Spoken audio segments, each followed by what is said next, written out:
Welcome to Lesson 3, Year 7 of Desert Island School.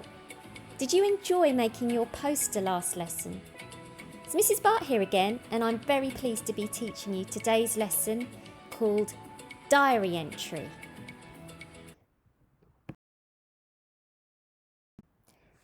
Let's go through the equipment you need for today's lesson. It's more or less the same as last time. You're going to need your booklet, also known as your workbook, a writing pen. From time to time we'll ask you to reference your knowledge organiser on pages 2 and 3. And if you have one at home, a dictionary and thesaurus might be good to have to hand. If you're not ready with any of those things, go and get yourselves organised. Press pause to do that and press unpause when you're ready. It's do now time.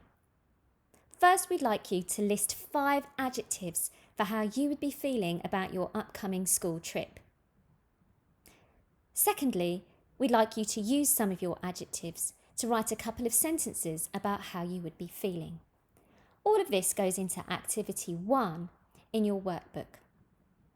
Did you try the challenge last time? If you didn't, maybe you should try it this time. And if you did, you should definitely be trying it this time.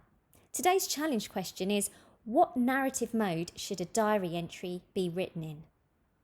Press pause while you're doing the do now, and unpause when you're ready to move on.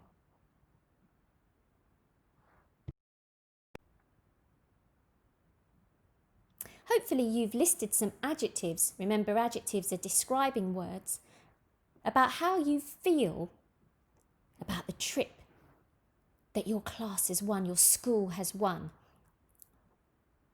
Hopefully you've been able to use those adjectives in a couple of sentences. And you'll find out later on this lesson how you might be able to use some of those adjectives that you've just thought of in a piece of writing that you're going to be doing a bit later. Did you try the challenge question? If you did, and you've answered it by saying that a diary should be written in first person, then you've got the answer right. Well done.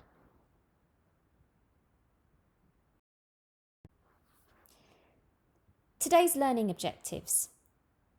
Understanding how to use tenses.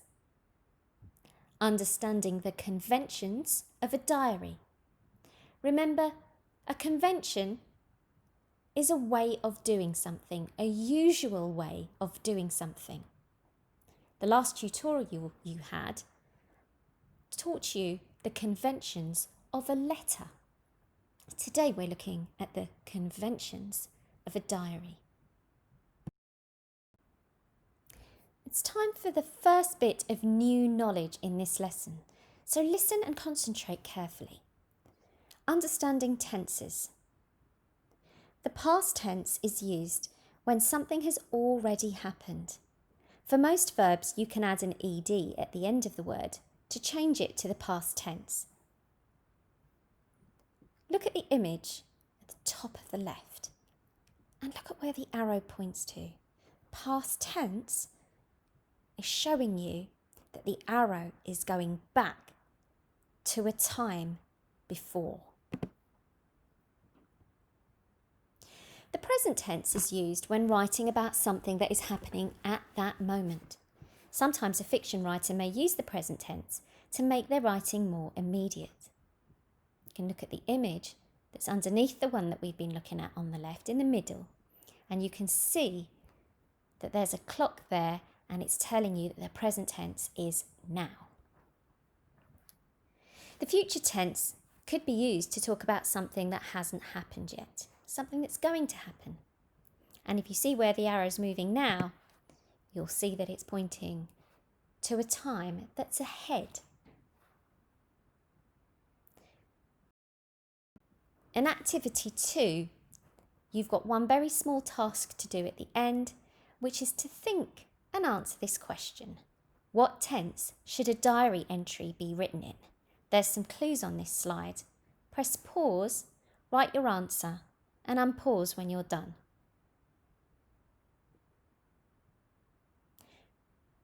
Did you get the answer that a diary entry should be written in the past tense? If you did, you're absolutely right. A diary looks back at either the events of the day or of recent days. Before we start writing our diary and thinking about what the conventions of a diary are, I want you to do a little bit of thinking in preparation. Your diary entry is going to be about packing for your trip. When you pack for your trip, you're going to be allowed to pack one precious item. Now, this doesn't have to be true. It doesn't have to be something you actually own. You can use your imagination. Some examples would be a favourite bracelet or piece of jewellery, a family photo or a photo of a pet, or something very precious to your family that's been passed down over the generations, an heirloom. Here you've got the idea of a compass. When the pause button comes up, I'd like you to think about what you would pack and why, and make sure to mention in your notes what your precious item is and why you've chosen it, because you're going to make mention of it in your diary. Off you go.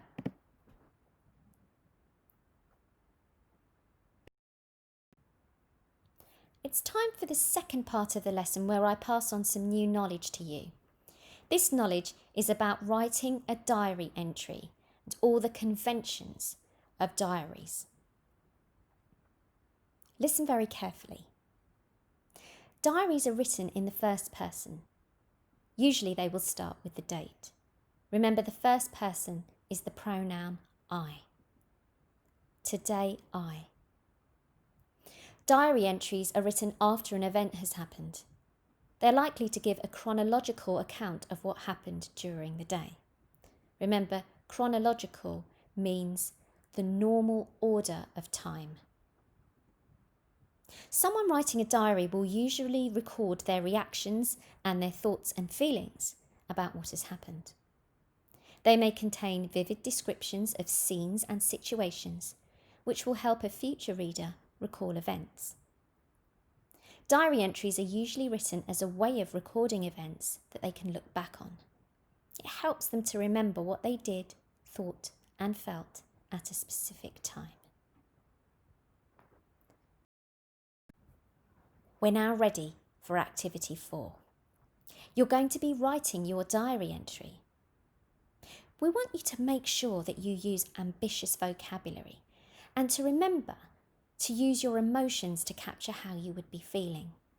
Remember, one of the conventions of diary writing is to capture thoughts and feelings. Look at the way one student has started her entry. Monday, the 15th of June. Dear Diary, today is the eagerly anticipated day I packed everything I needed for my trip. You can see that she's tried to use good vocabulary. Some of the words that you would normally use would be excitement, worry, and enjoyment. But look, there are other words, better words, more exciting and creative words that you could use that mean the same thing. If you've got a thesaurus to hand, you might find even more words than the ones that are displayed here. Lastly, remember that precious item? Don't forget, we want you to write your diary entry about the day that you packed for your trip.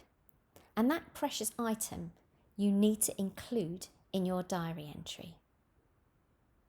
Your English teachers are really looking forward to reading your diary entries. Don't forget to submit them on Show My Homework in the way that we have instructed you to. Happy writing, Year 7, and well done for your focus today.